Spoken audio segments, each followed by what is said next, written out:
Ladies and gentlemen, யாதும் ஊரே யாவரும் கேளீர். அனைத்து உலக தமிழ் நெஞ்சங்களுக்கும் எனது பணிவான வணக்கங்கள். நமது சேனலை தொடர்ந்து பார்த்து ஆதரவு தரும் நல் உள்ளங்களுக்கு எனது மனமார்ந்த நன்றி.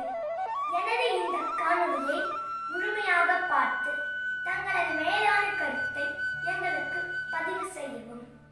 தினமொரு திருக்குறள் வெற்றி நிச்சயம். ஒலிப்பது குறளின் குரல். அதிகாரம் 5 இல்வாழ்க்கை.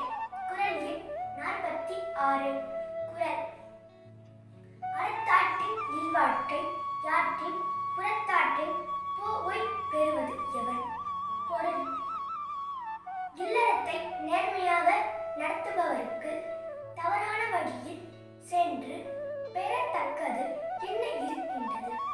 மீண்டும் குறள்: அறத்தாற்றின் இல்வாழ்க்கை யாற்றின் புறத்தாற்றின் போய் பெறுவது எவன். நான் சொல்கிற தகவல் உங்களுக்கு பிடித்திருந்தால் லைக் செய்யவும், ஷேர் செய்யவும், எங்கள் சேனலை சப்ஸ்கிரைப் செய்யவும். நன்றி, வணக்கம். வாழ்க தமிழ், வளர்க தமிழ்.